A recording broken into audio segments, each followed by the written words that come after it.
mazhab lain yang tak ikut rukun mazhab kita sah. Contohnya kita pergi ke Mekah, imam tak baca bismillah, baca Fatihah, kita ikut, tak ada apa-apa, kerana imam menganggap sembahyang dia sah, dia sunat saja baca bismillah. Ada yang mengatakan oh dia baca, kita mana tahu, tak dengar pun. Kalau degil mazhab Syafi'i, kena sembahyang semula, tak baca bismillah. Ini tidak, ulama membenarkan. Ini bukan kekhilafan dalam masalah qunut. Qunut Syafi'i mengatakan qunut dalam waktu subuh dan sembahyang witir separuh akhir Ramadan adalah sunat abad. Kalau tinggal sujud sahwi. Masalah lain kata qunut subuh, qunut sembahyang tidak sunat. Tak sunat kerana Nabi baca qunut pada masa berlaku sahabat-sahabat dibunuh oleh orang-orang Badri, Ar-Raji' dan Bi'ru Ma'unah, kerana doa bersahabat yang jadi korban. Masa Nabi baca qunut, Nabi baca qunut kerana ada sebab-sebab tertentu, qunut nazilah. Kalau tak ada sebab, tak sunat. Syafi'i kata tidak, sembahyang subuh kena baca qunut. Ini khilaf. Walaupun demikian, Imam Syafi'i bila pergi ke Iraq, dia jadi imam, dia tak baca qunut. Kenapa mengatakannya dia? Kerana menghormati Abu Hanifah. Menghormati Abu Hanifah, tak kelahi, tak balah dalam masalah ini. Ini masalah, termasuklah masalah jamak dan qasar sembahyang. Kalau musafir boleh qasar, kalau masyaqqah boleh jamak. Mazhab Syafi'i mesti beberapa kilometer,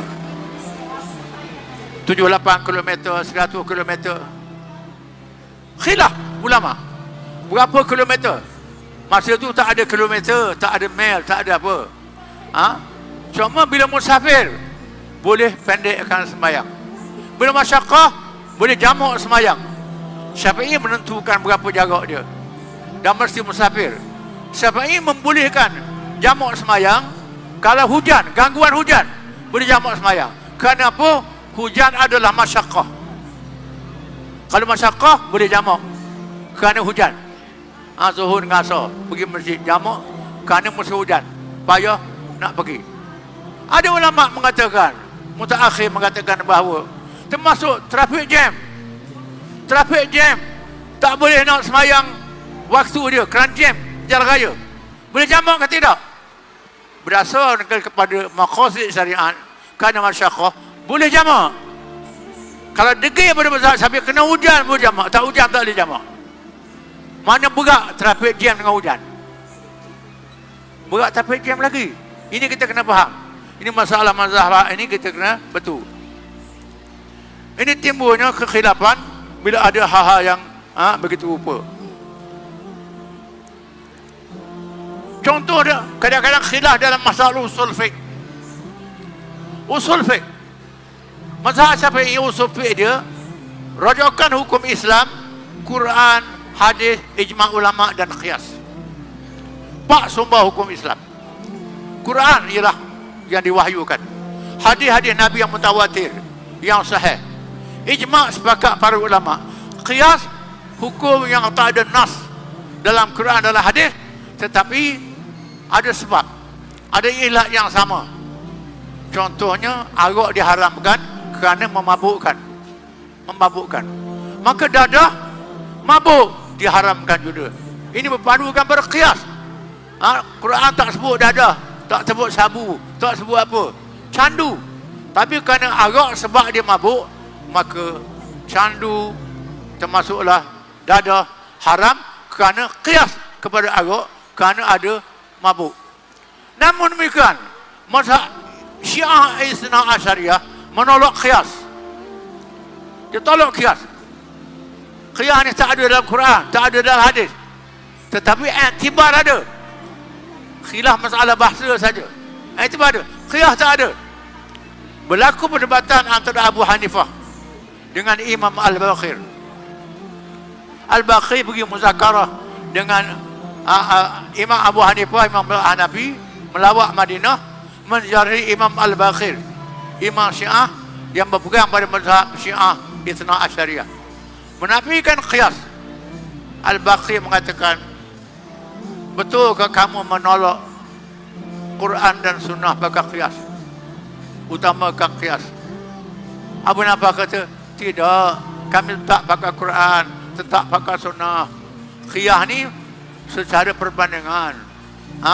Saya nak tanya, kata Abu Hanifah, ada beberapa soalan. Yang pertama, mana kuat antara lelaki dan perempuan? Abu Hanifah tanya Al-Baqi. Bagi kata, kuat lelaki. Mengapa Quran mengatakan lizzakari mithlu hazzil unsayain? Pesaka lelaki sekali ganda pada perempuan. Kalau saya pakai akal, pakai qiyas, saya anggap orang perempuan kena sekali ganda. Tapi Quran kata lelaki sekali ganda. Kami ikut Quran. Semua ada sunnah, ikut Quran. Kerana maqasid syariat. Hikmat-hikmat. Orang lelaki tanggungjawab dia besar. Jaga keluarga perempuan. Jaga janda, adik-beradik dia. Jaga macam-macam. Sebab itu Tuhan letakkan sekali ganda pada dia. Masalah orang tak jaga keluarga itu cerita lain. Ini hikmat. Kita kena sedar. Abu Hanifah tanya lagi.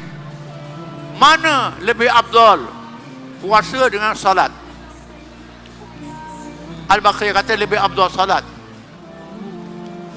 Hukum mengatakan, kalau orang perempuan yang uzur meninggalkan salat, tak kena qada.